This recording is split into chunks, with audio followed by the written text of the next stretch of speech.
संगयू ऐसा बंदा है जिसे घर पर रहना बहुत पसंद है, लेकिन उसके 3 बहनें हैं तो हमेशा उसके आसपास ढेर सारी बातें चलती रहती हैं। इसी वजह से उसने लड़कियों की बातचीत और इशारों को पढ़ना सीख लिया माइनस, और ऐसा एक्सपर्ट बन गया कि क्या ही कहें। इतनी जल्दी ये स्किल डेवलप हुई कि लोग उसे गॉड ऑफ डेटिंग कहने लगे। मतलब वो सबकी लव लाइफ सेट करता था, लेकिन खुद कभी किसी को डेट नहीं किया। फिर एक रात ऐसा कुछ हो गया सुयून के साथ जो उसके लिए पहली बार था, और उसके बाद से संगयू पूरी तरह उलझ गया। सुयून ने उस रात के लिए माफ़ी मांगी और दोनों ने मिलकर तय किया कि उस रात को भूल जाएंगे। लेकिन बात इतनी आसान थोड़ी होती है। असल में सुंगयू और सुयू की पहली मुलाकात कॉलेज में हुई थी, जब सुंगयू फ्रेशर था और सुयू सीनियर। उस वक्त सुयू बहुत डिमांडिंग टाइप की थी, लेकिन अब वो बस एक नॉर्मल अडल्ट बन चुकी है। दोनों ने उस रात को भूलने का वादा तो किया, लेकिन अब जब भी वो मिलते हैं सब कुछ बहुत अजीब सा लगता है। एक दिन दोनों लिफ्ट में होते हैं और संगयू पहली बार चुप्पी तोड़ता है माइनस, वो उसका नाम पुकारता है लेकिन कुछ बोल नहीं पाता। और तभी एक डिलीवरी वाला आ जाता है तो वो ऑकवर्ड पल वहीं रुक जाता है। लेकिन पूरे दिन संगयू का दिमाग बस सुयून में ही उलझा रहता है। मिंचुल माइनस उसका दोस्त जो अब शादीशुदा है माइनस, वो ये सब नोटिस करता है और उसे एक रेड जिनसेंग स्टिक देता हुआ कैजुअली पूछता है माइनस क्या हुआ। संगयू पहले तो टालता है, लेकिन फिर उसे लगता है मिंचुल शायद कुछ काम की सलाह दे सकता है, तो वो पूछता है माइनस अगर किसी से लड़ाई हो जाए तो ऑकवर्डनेस कैसे दूर करें। मिंचुल सोचता है माइनस उसे शादी के बारे में ज़्यादा बात नहीं करनी चाहिए माइनस, लेकिन फिर भी फ्लेक्सिबल बनते हुए बोल देता है हमारी लड़ाई तो ऐसे ख़त्म हुई थी माइनस, उसने मुझे किस कर लिया था। ये सुनकर संगयू का कन्फ्यूजन और बढ़ जाता है। अब संगयू को किसी ऐसे की ज़रूरत है जो असली सलाह दे सके माइनस, तो वो कॉल करता है अपनी दूसरी सबसे बड़ी बहन युंजू को माइनस, जो फेमस रोमांस नॉवेलिस्ट और इन्फ्लुएंसर है। वो उसे सलाह देने की कोशिश करता है, ये कहकर कि ये उसके एक दोस्त की प्रॉब्लम है, लेकिन बहनें सब समझ जाती हैं माइनस। वो डील करती है माइनस 2 बॉक्स मैक्रोन लाओ तब बात करूंगी। लेकिन सलाह देने से पहले वो पूछती है माइनस उस दोस्त का नाम क्या है। संगयू फट से बोल देता है माइनस संगयू चॉय, और तभी उसे एहसास होता है कि उसने अपनी ही पोल खोल दी माइनस, और तुरंत कॉल काट देता है। लेकिन किस्मत अभी भी साथ देती है माइनस, संगयू को जिया मिल जाती है। दोनों के बीच थोड़ा ऑकवर्ड स्मॉल टॉक होता है और फिर जिया कहती है कि उसे जाना है माइनस और भाग जाती है। लेकिन संगयू को लगता है कि उसने जिया को कहीं देखा है। वो पीछे से चिल्लाता है तुम फ्लामेन हॉट चिकन फीट तो नहीं हो। जिया रुक जाती है माइनस, जैसे किसी ने उसका राज पकड़ लिया हो। संगयू उसके लिखे उपन्यासों के नाम लेने लगता है minus is it hot because it's summer, why would I be a no to miss knowing, और फिर साफ हो जाता है कि वो जिया की फ़ैन है। कॉलेज के टाइम जिया का पेन नेम था फ्लेमिन हॉट चिकन फीट। जिया तब राइटर नहीं बनना चाहती थी, उसने तो कोई प्रैक्टिकल सा मेजर चुना था, बस किसी तरह यूनिवर्सिटी में दाखिला लिया था और सोशल लाइफ भी पसंद नहीं थी। वो टाइम युंजू के उपन्यास पढ़ने में बिताती थी और बोरियत में एक दिन खुद लिखना शुरू कर दिया। 3 महीने में अवार्ड जीत लिया और ऑफिशियली राइटर बन गई। उसे लगा था कोई नहीं पढ़ेगा, तो उसने मजाक में पेन नेम रख लिया। अब प्रेजेंट में माइनस जिया संगयू के साथ एक कैफे में बैठती है। संगयू पूरी कहानी बता देता है। जिया एकदम ठंडे दिमाग से पूछती है तुम्हें सुनने वाला चाहिए या धक्का देने वाला। संगयू हक्का बक्का रह जाता है। जिया फिर कहती है स्पष्ट है कि तुम उस लड़की में इंटरेस्टेड हो, और उसके बाद संगयू बाहर निकलते हुए बड़बड़ाता है माइनस राइटर्स में कोई इमोशन नहीं होती, लेकिन दिल से मानता है कि उसकी बात असरदार थी। रात को वो कॉल करता है सुयू को। सुयू कॉल उठाकर चौंक जाती है। संगयू कहता है माइनस बस तुम्हारी आवाज़ सुनना चाहता था, लेकिन वो इतना कहकर नहीं रुकता माइनस क्या मैं तुम्हारे पास आ सकता हूँ। सुयू डरती है माइनस रात बहुत हो चुकी है माइनस, वो तो अपना मेकअप भी उतार चुकी है। लेकिन फिर संगयू बोलता है माइनस मैं तुम्हारे घर के बाहर खड़ा हूँ। सुयू थक हार के कहती है मुझे 30 मिनट लगेंगे तैयार होने में। 30 मिनट बाद वो बड़ी सी सुंदर ड्रेस पहनकर बाहर आती है। दोनों झूलों पर बैठते हैं।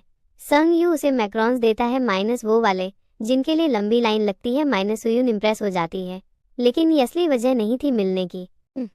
जब सुयून उठने लगती है तो संगयू उसे रोकता है, हमें उस दिन की बात करनी चाहिए। सुयून कहती है हमने तो तय किया था कि भूल जाएंगे, लेकिन संगयू कहता है मैं नहीं भूल पाया क्योंकि वो मेरा पहली बार था।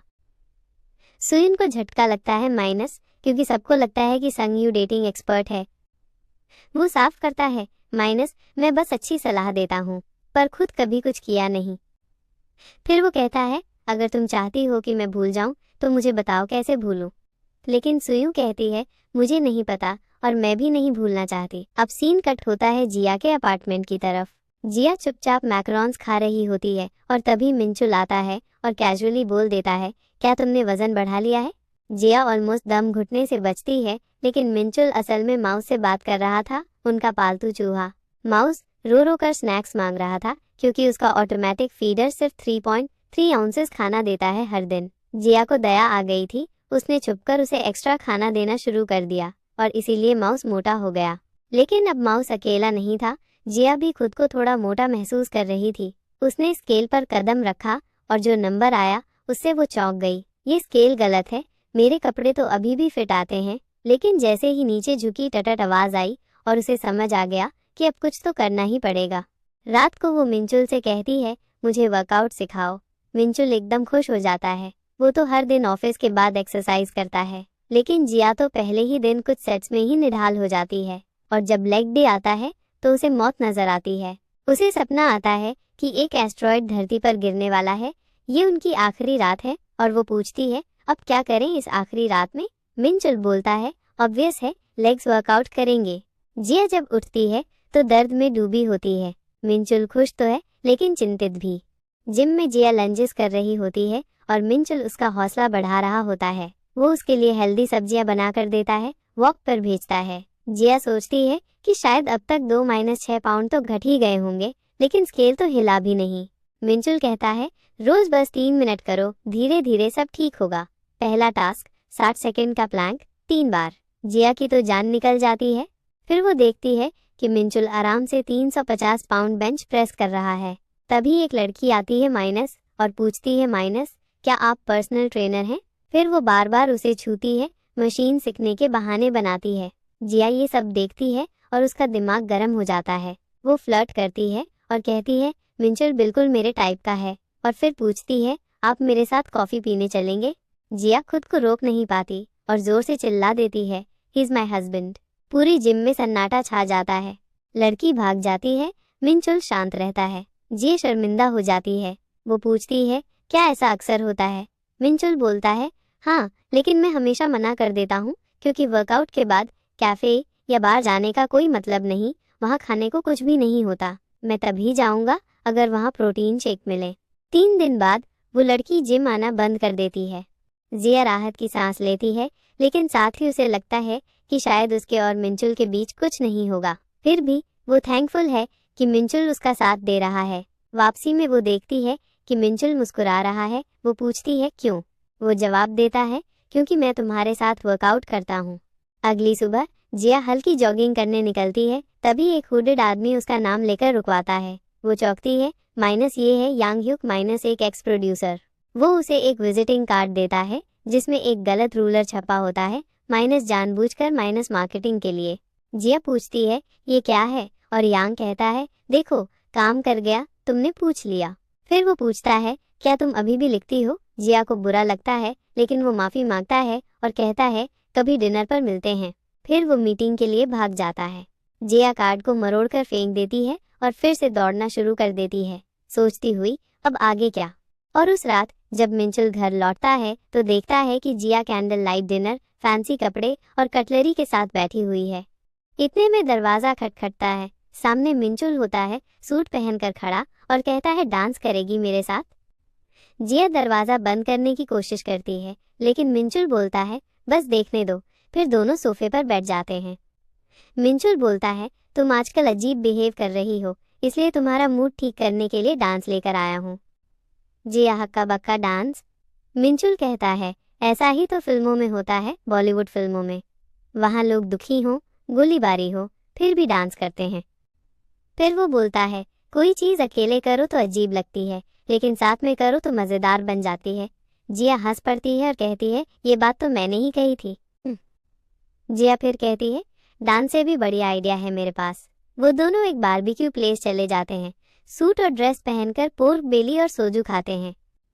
मिंचुल कहता है, हम इतने अच्छे कपड़े पहनकर आए हैं तो किसी क्लासी जगह जा सकते थे, कैंडल्स और सब कुछ। जिया मुस्कुरा के कहती है, आग तो यहीं सामने जल रही है। और फिर बोलती है, फैंसी जगह जाना आम बात है, बारबेक्यू में ड्रेसअप होकर जाना अजीब और मस्त। फिर जिया खेल शुरू करती है, हरे पत्ते में कुछ लपेटती है और कहती है, अब बोलो। आह, मिंचुल मना करता है, लेकिन जिया जोर डालती है, खेल में साथ दो। मिंचुल खाते ही चौंकता है, अंदर मिर्च थी, उसका चेहरा देखने लायक होता है। इसके बाद वो दोनों कराओके जाते हैं। जिया बहुत खुश होती है, वो सोच भी नहीं सकती थी कि अजीब चीज़ें इतनी एक्साइटिंग हो सकती हैं। मिंचुल को कोई शर्म नहीं, वो बस मस्ती करता है। जिया उसे थैंक यू कहती है और बोलती है, अब चलो घर चलते हैं। लेकिन इससे पहले मिंचुल उसका हाथ पकड़ता है और कहता है, तुम हर बार आखिरी लाइन क्यों बोलती हो? अब मेरी बारी है। वो जिया की ठोड़ी को छूता है, जैसे वो अब किस करने वाला हो। जिया को याद आता है जब वो 10 साल की थी और टीवी पर किसिंग सीन देखकर उसने अपनी माँ से पूछा था, इतना शर्मनाक है, फिर भी करते क्यों हैं? माँ ने कहा था, ये पल अचानक आते हैं और सब ठीक होता है। अब जिया समझती है। वो आंखें बंद करती है, होठ आगे लाती है, तैयार है। लेकिन मिंचुल बस उसकी गर्दन से एक धागा हटा देता है। जिया गुस्से में आ जाती है, टाई पकड़ती है और उसे खुद किस कर लेती है। मिंचुल एकदम स्टन्ड। जिया कहती है, ये कॉम्प्लीमेंट था। फिर खुद से स्वीकार करती है, मैंने इसलिए किया क्योंकि मैं करना चाहती थी। बाथरूम में जिया अब शर्म से लाल हो रही है। पब्लिक में किस कर दिया, बहाना बनाना भी अजीब लग रहा है। मिंचुल भी बाथरूम में है, चेहरा धो रहा है, कंफ्यूज्ड है। जिया सोच रही है, मैंने ऐसा क्यों किया? फिर अपनी पुरानी शादी की यादों को सोचकर हंसती है और उसे एहसास होता है। फिर सपना और भी वाइल्ड हो जाता है। कुछ छोटे छोटे जियो लाइफ जैसे एनिमेटेड फिगर आ जाते हैं और चिल्लाते हैं, तुमने सही से किस नहीं किया। असली किस में जीभ घूमती है। जिया हक्का बक्का, लेकिन मानती है, मैंने किया था। फिर वो चिल्लाते हैं, एक और बार करो, और दोनों फिर से किस करते हैं और जिया की नींद खुल जाती है। क्या मैंने सच में ये सपना देखा? वो बाथरूम की ओर जाती है, दरवाज़ा खोलती है और सामने मिंचुल होता है। शॉवर के बाद बेहद हॉट लग रहा है। जिया शर्मा जाती है। मिंचुल पूछता है, क्या बुरा सपना देखा? जिया कहती है, हाँ, और डिनर याद आते ही शर्म से सिर टेबल पर मार देती है। मिंचुल पूछता है, क्या हुआ? जिया झूठ बोलती है, टेबल पर मच्छर था। अब जिया सोचती है, क्या मैं सस्पेंशन ब्रिज इफेक्ट का शिकार हूँ? मतलब जब कोई डरा हुआ हो या एंग्शियस तो किसी के लिए फीलिंग ज़्यादा इंटेंस लगती हैं। हर दिन वो एंग्जाइटी में होती है, छिप छिपाकर, वर्किंग आउट डर की वजह से। मिंचुल उसके सामने झुककर पूछता है, तुम ठीक हो? वो शर्म से झेप जाती है, मैं ठीक हूँ। मिंचुल कुछ और कहना चाहता है, शायद कल रात के बारे में, लेकिन जिया तुरंत वहाँ से चली जाती है। अब ऑफिस में मिंचुल मिसमैच्ड सॉक्स पहनकर आया है। संगयू नोटिस करता है और पूछता है, क्या बहुत जल्दी में निकले? असल में मिंचुल इतना खोया हुआ था, उसने कॉफ़ी का पूरा पैकेट डस्टबिन में फेंक दिया। कॉफ़ी पीते वक्त उसे जिया के साथ वाला किस याद आता है। अब वो दोनों जिम में हैं, लेकिन बीच में अजीब सा ऑकवर्ड साइलेंस है। जिया सोचती है, शायद ये एक एक्सीडेंट था, लेकिन मेरे अंदर क्यों उथल पुथल है। मिंचुल को देखती है, उसे जैसे कोई फर्क ही नहीं। मिंचुल कहता है, अब बेंच प्रेस करेंगे। जिया डर जाती है, मैंने देखा है वीडियो, लोग क्रश हो जाते हैं। मिंचुल शांत होकर बोलता है, हाँ, हो सकता है, लेकिन मैं तुम्हारे साथ हूँ, कुछ नहीं होगा। जिया कहती है, अगर मैं क्रश हो गई तो मैं मरने के बाद भी वसीयत में तुम्हारा नाम डाल दूंगी। मिंचुल प्लेट्स लगाता है, बस 60 पाउंड ही तो हैं। जिया डरते हुए बार पकड़ती है और जैसे ही नीचे लाती है, मिंचुल सपोर्ट करता है। लेकिन जिया का दिल जोर से धड़क रहा है, क्योंकि वो उसके बहुत पास है। वो जल्दी से खुद से रैप्स करने लगती है ताकि वो दूर हो जाए। वर्कआउट खत्म होने पर वो ट्रैक सूट उतार देती है, लेकिन मिंचुल जैकेट फिर से डाल देता है। जिया कहती है, तुम्हारा ये लॉजिक बेकार है, इतनी पतली जैकेट से कोई ठंड नहीं रुकती। मिंचुल चुप रहता है, दूसरी ओर देखता है। जिया पूछती है, क्या तुम्हें बुरा लगता है जब मैं ऐसे कपड़े पहनती हूँ? मिंचुल अपना शर्ट उतारने लगता है। जिया रोकने की कोशिश करती है, क्या कर रहे हो? मिंचुल पूछता है, क्या तुम्हें बुरा लगता है जब मैं करता हूँ? जिया बात घुमा देती है, लेकिन मिंचुल कहता है, मुझे लगता है जब तुम करती हो। वापसी में दोनों चुप हैं। जिया को याद आता है जब वो बचपन में गिरी थी और मिंजुल ने उसे पीठ पर उठा लिया था, भले ही वो छोटा था। 20 मिनट का रास्ता 2 घंटे में तय किया था, लेकिन दोनों को खुशी थी। अब मिंजुल कहता है, तुमने आज अच्छा किया, कल फिर से करेंगे। जिया उसका हाथ पकड़ती है और कहती है, तुम्हें छोड़ना नहीं आता। फिर सोचती है, अगर हमारी शुरुआत अलग होती तो शायद अंत भी कुछ और होता।